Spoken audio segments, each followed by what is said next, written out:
And I think all of these amendments are obviously around giving GSOC the same power as Gardaí when they're acting as coroners officers, and the amendments, as the Minister has explained, are for circumstances where it's more appropriate for a GSOC officer to act as an aide to a coroner, for example, where Gardaí might be suspected in the involvement of a death, and I'm obviously happy to support all of them. They seem fairly straightforward, but I just want to make some general points about the bill and how we got here, and actually how long it's taken us to get here, because I think there are important lessons to be learned from this. My own involvement in the issue of maternal deaths began 8 years ago, which is as long as the length of time I've been here, in May 2011, when AIMS Ireland contacted me to ask for help in raising parliamentary questions about why there hadn't been a full inquiry into the tragic death of Bimbo Onanugwa in the Rotunda in March 2010. And from those forestall questions, I stayed in touch with AIMS and with a very dedicated group of activists on this issue, most notably Joe Murphy-Lawless, and I did what I could to support them in the fight to gain an inquest. It took nearly 8 months to get that. It took a further 8 months for the case to be heard, over 4 devastating days of evidence which were heartbreaking and shocking. But even more shocking was the fact that before Bimbo's inquest took place in the autumn of 2012, 6 other women lost their lives in our maternity services. Inquests were held for only 2 of them. In the autumn of 2014, there were actually 3 further inquests. All of the verdicts were of medical misadventure, and it was very clear that this issue had to be stepped up, and we had to do everything to prevent such tragedies again. So in July 2012 I introduced a bill in the Dáil for mandatory inquests into cases of maternal deaths. The government didn't oppose it.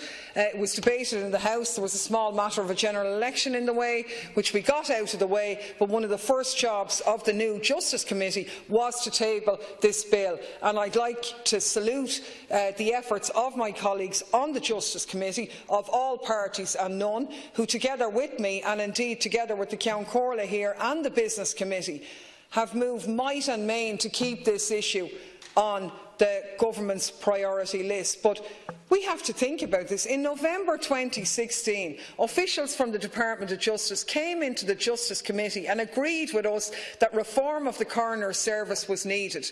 The committee gave them 6 months, which was a long time, to come back with the amendments to my bill that they thought were needed to get the job done. The committee sat on them and told them that was the latest they were going to have. The committee was scheduled for 9 o'clock on the 10th of May 2017, but on the 9th of May at 2017 at 5:30 in the evening, the last minute before going home, the Minister contacted the Justice Committee Secretariat to say that the government wouldn't be giving the bill a money message. And Sean Rowlett and other partners of deceased women who'd made arrangements to be there the next morning were utterly devastated that at the 11th hour the department spiked the bill. Everyone was devastated. Now, I met the Minister the next day. That was practically bang on 2 years ago, and I was told the government would bring forward its own bill. And in fairness to Minister Fitzgerald, she agreed at how important this issue was and that it would be rushed through.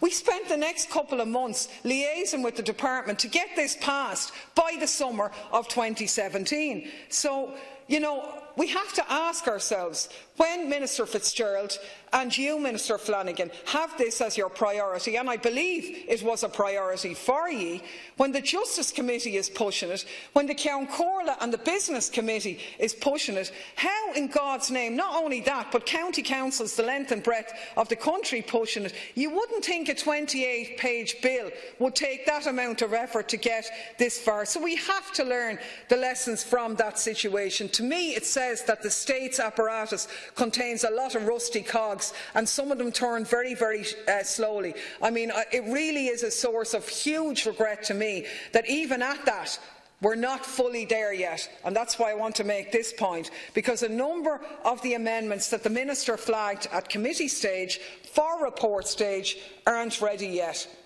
And we're being told now that we're going to have to wait for those amendments to be brought through to the Seanad. So The drafting delays, and I want to firmly put this on the record on behalf of, I believe, all members of the House and indeed some of the dedicated staff who have been working on this, that the drafting delays in this bill have been the source of the most unspeakable frustration for all of us in here. And I'd really emphasise with the Minister that we absolutely cannot let this summer recess arrive without this bill being enacted. Absolutely will not be tolerated. We should say, sadly, since committee stage, another woman that we know of, maybe more, has died in our maternity services. This is utterly devastating. We cannot afford to have any more delays. Bill Callaghan.